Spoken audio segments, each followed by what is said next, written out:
Hey everyone, and welcome. Today, we're doing something a little different.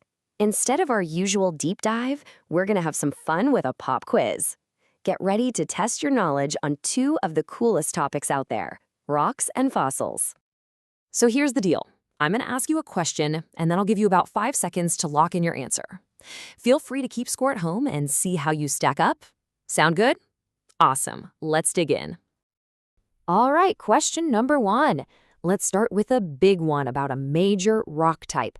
How are sedimentary rocks formed? You've got 5 seconds. Go. Time's up.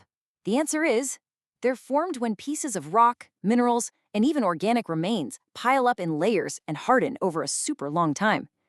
Just picture sand and little bits of shell settling at the bottom of an ocean, building up layer after layer like a giant geological lasagna. Over millions of years, they get squished together, and boom, you've got rock. Okay, let's build on that for question 2. So you've got all those layers piling up. What role does the weight of the top layers actually play in this whole process? Think about it. Your 5 seconds start now. And that's time. The answer is that the weight presses the lower layers together really, really tightly, which causes them to harden. It's all about the pressure. It's like a massive natural press, just squeezing everything together until it turns from loose gunk into solid stone. Great, so you know how they're formed. For question 3, can you name 2 types of sedimentary rocks and tell me what they're used for? You probably see them every day. 5 seconds on the clock. All right, did you get it? If you said something like shale, which we use for bricks, or sandstone for building walls, or even limestone for making cement, you are absolutely right. It's kind of wild to think that our modern cities are built with these ancient rocks, isn't it? Okay, let's switch things up a bit. We've talked about the rocks. Now, let's talk about the incredible treasures hidden inside them. Question 4 is a big one. What are fossils? You know what to do. You've got 5 seconds. Okay, pencils down. A fossil is basically the preserved remains or traces of ancient plants and animals. And the key word there is traces. It's not always bones. It could be a footprint, a shell, or even just the impression of a leaf. They're like little time capsules from the past.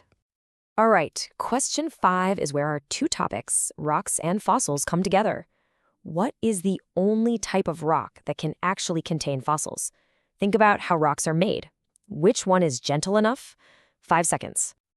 And the answer is sedimentary rocks. It makes perfect sense, right?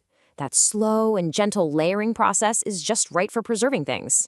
If you tried to stick a fossil in molten lava or under extreme pressure, well, there wouldn't be much left to find. Okay, we're on a roll. Question 6. We know what fossils are, but scientists put them into 2 main groups. Can you name those 2 groups and give an example of each? I'll give you 5 seconds to think about it. All right, let's see how you did. The 2 groups are body fossils and trace fossils. So a body fossil is pretty straightforward. It's part of the actual body, like bones or teeth. A trace fossil is way cooler in some ways. It's not the animal itself, but a sign it was there, like a footprint or a nest. It's the difference between finding the dinosaur and finding where the dinosaur walked.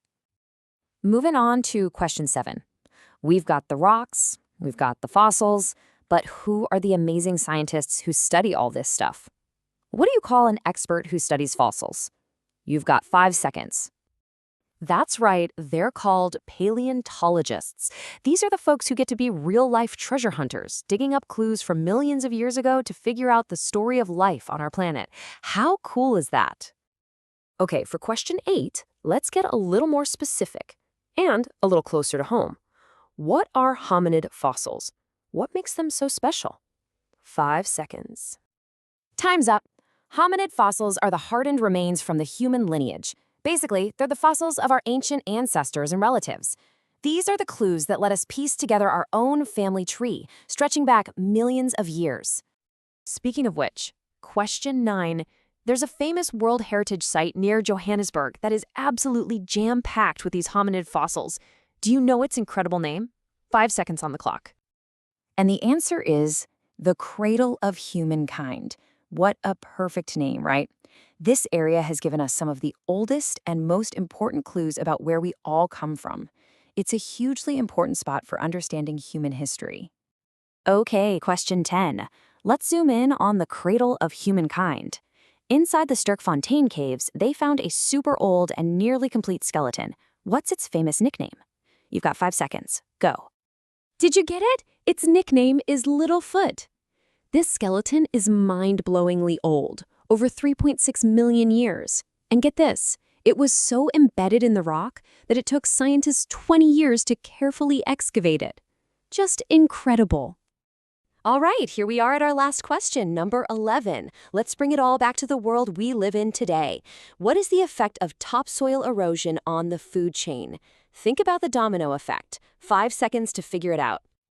Time's up. So it kicks off this really bad chain reaction. See, when topsoil erodes, fewer plants can grow. Fewer plants means less food for the plant eaters, the herbivores. And if there's less food for them, well, that means there's less food for the carnivores that eat them. It really shows you how everything in an ecosystem, right down to the dirt, is connected. And that's the end of the quiz. So, how'd you do? Did you ace it? Even if you only got a few, I hope you had a blast. It just proves that the ground we walk on is literally packed with amazing stories from the past. And it makes you wonder, right? What other incredible discoveries are still out there, just waiting for us to find? Thanks so much for playing along with me today.